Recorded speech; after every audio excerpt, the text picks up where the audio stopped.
যারা পরীক্ষার্থী, যারা চাকরি প্রত্যাশী, যারা চাকরির জন্য অলরেডি ইন্টারভিউ দিয়েছেন এবং দিবেন, তাদের জন্য এটা ইম্পর্টেন্ট। প্রথমত হলো যে 43তম বিসিএস যেটা অলরেডি 1 জানুয়ারি 2025 যোগদান করার কথা, তাদের ব্যাপারে সর্বশেষ এনএসআই এবং ডিজিএফআইয়ের মাধ্যমে একটা অধিকতর যাচাই চলছে এবং এদের যাচাইটা আমরা এই মাসের মধ্যেই চেয়েছি। যদি সামনের 15 দিনও লাগে তাহলে আমাদের যে ডেট 1 জানুয়ারিতে আমাদের এই 43তম ব্যাচের কর্মকর্তারা সরাসরি বিসিএসে জয়েন করতে পারবেন বিভিন্ন ক্যাডারে।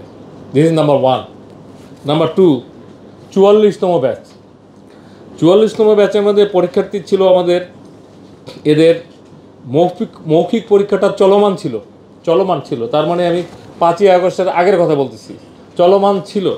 সেই সময় তারা 11,732, আমি দরকার লাগলে এই কাগজটা আপনাদেরকে শেয়ার করবো, নাহলে এতগুলো মনে রাখাও মুশকিল, লেখাও। 11,732, এর মধ্যে 3,930 জনের মৌখিক পরীক্ষা হয়েছে।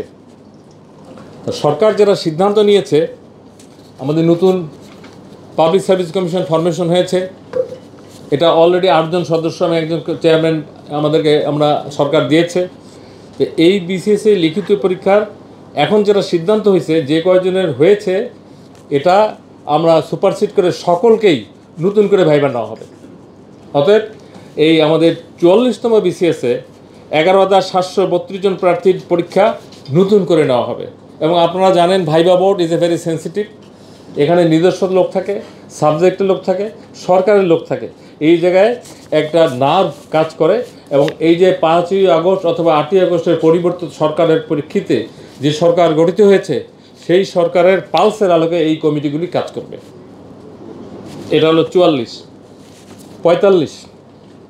45 বিসিএসের প্রিলিমিনারি পরীক্ষা হয়েছে। প্রিলিমিনারি কতজন?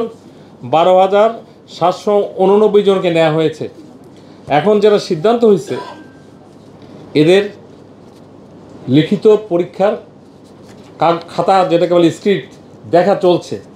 এখানে সরকার সিদ্ধান্ত নিয়েছে এই যে লিখিত পরীক্ষার first examiner, second examiner, what ever it is, এখন থার্ড এক্সামিনার দিয়ে সবগুলো করা হবে।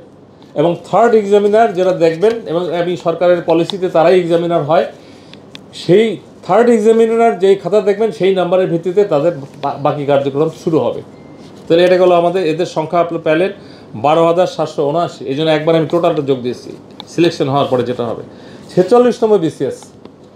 46তম বিসিএসে আমাদের এরা পরীক্ষার্থী ছিল, মানে সিলেকশন হয়ে আসছিল 10,638 লিখিত পরীক্ষার মাধ্যমে আসছিল।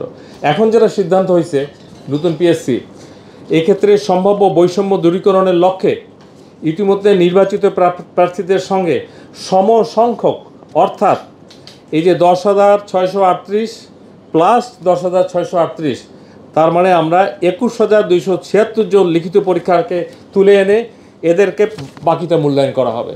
তার মানে ডাবল, যেখানে ছিল হয়তো একটু সময় লাগবে, বা ইট উইল বি প্রসেস, এবং কোনো কোশ্চেন না থাকে, বিতর্কিত যাতে নিয়োগ না হয়। 47তম বিষয়, যেটা নিট অ্যান্ড ক্লিন, এটা দেওয়ার জন্য আমরা প্রস্তুত। আপনারা জানেন পিসি ফর্মেশন করার পরেও দু একটা বিষয় আছে, সেটা আমি পরে বলি। এখানে 3,487টি পদের বিজ্ঞপ্তি জারির পর্যায়ে। এটা আমরা পিএসসি ফার্স্ট বিজ্ঞপ্তিটা দিলেই এই বিজ্ঞপ্তিটা দিবে 3,487 জন। তাহলে এই টোটাল আমরা দেখেছি আমাদের ক্যাডার এবং বিসিএসের একটা দেখবেন যে নন ক্যাডারও থাকে, এই দুইটা মিলে হলো 18,149। ক্যাডারে হলো 12,710, নন ক্যাডারে হলো 5,439। এই হলো আমাদের একটা তথ্য শেয়ার করলাম যে দীর্ঘদিন ধরে মানুষ চাকরি এবং বিসিএস ফরমেশন অনেকগুলো হয়েছে, সরকারের সর্বশেষ অবস্থান আমি আপনাদের মাধ্যমে জানালাম। এটা হলো একটা বিষয়। এর বাইরে এই কাগজটা পাওয়ার দরকার লাগলে আমি পিআর সাহেবকে বলবো, ইফ ইউ নিড আমরা এই কাগজটা আপনাদের শেয়ার করতে পারি। কারণ আপনারা যার মতো করে নিউজ করবেন, যার মতো করে লিখবেন, তথ্যগুলোকে যার মতো করে আপনারা অ্যানালাইসিস করবেন। এই লিবার্টি ইজ ইয়ার্স। নাম্বার 2 হলো যে বিষয়গুলো একটু জরুরি, অনেকেই প্রশ্ন করেন, অনেক সাংবাদিক ইন্ডিভিজুয়াল করেন, অনেকের জানতে চান, আপনাদের মাধ্যমে জানতে চান, অনেকে আমাদের এখানে দল বেঁধে এসে জানতে চান। এটা হলো বাস্তবতা, কারণ দীর্ঘদিন ধরে এগুলো হচ্ছে না, তো হয়নি। তো বিসিএস রিক্রুটমেন্টের ব্যাপারে আমাদের কয়েকটা বিষয় সিদ্ধান্ত হয়েছে। যেহেতু ক্যাবিনেট সেক্রেটারি আমাদের নতুন যোগদান করেছেন, আমরা এটা একটা এসএসবি বলে এটা ফরমেশন হয়েছে। ডিএস টু জয়েন্ট সেক্রেটারি, এই প্রমোশনটা আপনারা শর্টলি শুরু হবে। যেহেতু অনেকে প্রমোশনের পদোন্নতি হওয়ার পরে পদ দেওয়া যায়নি, দ্যাট ইজ ডিফারেন্ট, কিন্তু ব্যাচ ওয়াইজ আবার প্রমোশন আবার ডিউ হয়ে যায়, এটা আবার আরেকটা হিস্ট্রি। এটা একটা joint secretary to additional secretary, এটা একটা। আরেকটা হলো সবচেয়ে ইম্পর্ট্যান্ট, যেটা নিয়ে অনেক বিতর্ক এবং অনেক কিছু এবং অনেক দিন অনেক কিছু হয়ে আমরা আজকে আবার বসলাম, সেটা হলো নতুন ডিসি ফিটলিস্ট। এই কাজটা শুরু হবে এবং এই কাজটা আমরা গতবার যেরকম তাড়াহুড়া দিনে রাতে মানে আনলিমিটেড একটা সিচুয়েশনে কাজটা করতে হয়েছে, there was lot of labs or whatever it is, আপনারা যেভাবে বলেন, মাঠ কিন্তু এখন ভালো। আমরা অনেক ডিস্ট্রিক্ট বিবিএ কমিশন ট্যুর করেছি, দে আর ফাইন। তারপরও সরকারের সিদ্ধান্ত, আমরা নতুন ফিটলিস্ট করে নতুন ডিসি এগুলো আমরা দেওয়ার চেষ্টা করবো এবং এই কাজটা এসএসবির মাধ্যমে শুরু হবে ভেরি সুন। আচ্ছা, বঞ্চিত যারা অতিরিক্ত সচিব প্রমোশন পেয়ে হয়েছেন, 13 দিনে 3 প্রমোশন, ইট ডাজন্ট ম্যাটার, তারা সারা বছরই বঞ্চিত ছিলেন। এই বঞ্চিত যারা অতিরিক্ত সচিব হয়ে চাকরির শেষ প্রান্তে, তাদেরকে সিদ্ধান্ত হয়েছে যে গ্রেড 1 দিয়ে তাদেরকে, মনে করেন 15 দিন আছে, 1 মাস আছে, 2 মাস আছে, এই বঞ্চিত সকল কর্মকর্তাকে আমরা গ্রেড 1 দিয়ে বিদায়, এই একটা সিদ্ধান্ত।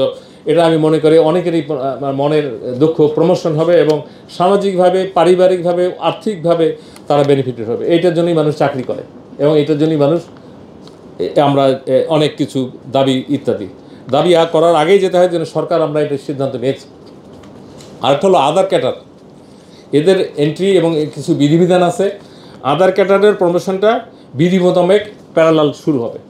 অতএব আর নতুন করে দল বেঁধে দাবি করার কিছু নেই। যে বিষয়গুলো অলরেডি আইডেন্টিফাইড, সেই বিষয়গুলো সরকার স্বচ্ছতার সাথে বিধি মোতাবেক যার যতটুকু প্রাপ্য এগুলো যাতে পায়, সেই বিষয়ে আমরা কাজ করছি। আজকে যেহেতু আমরা এটা নিয়েই কথা বলছি, এটা নিয়ে আপনাদের প্রশ্ন থাকতে পারে, অথবা আপনাদের কোনো, আমরা কি বলবো, যে যারা এর চেয়ে বেশি জানেন, টু বি ফ্র্যাঙ্ক আমাদের চেয়ে বেশি কিন্তু সাংবাদিক ভাইরাও অনেক সময় জানে। আমি হয়তো যে খবরটা আজকে জানি, অনেক সাংবাদিক ভাই বলে যে স্যার আমি যেটা গতকালকেই জেনেছি। আই রিয়েলি অ্যাপ্রিসিয়েট আপনাদের অনেক সাংবাদিকরা যারা অনুসন্ধিৎস, এটাকে কি বলে, যে সাংবাদিকতা করেন, হ্যাঁ, থরো, তারা কিন্তু ন্যাশনাল ইন্টারন্যাশনাল অ্যাওয়ার্ড অনেকেই পান। এটা আপনাদের জন্য একটা অর্জন। এবং এই সাংবাদিকতা করতে যে আপনারা অনেকে আহত এবং নিহত হন, এটাও সত্য। তাহলে you are part of the government and citizen, and if you value you that. আমি প্রধান উপদেষ্টা একটা কথা আজকে আমি রিপিট করতে চাই। উনি আমাদের সশস্ত্র বাহিনী দিবসে অনেক কথার মধ্যে একটা খুব মূল্যবান, অনেক সবই মূল্যবান কথা, এটা আমার খুব ভালো লাগছে। আমরা আজ থেকে কেউ শত্রু নই, আমরা বন্ধু।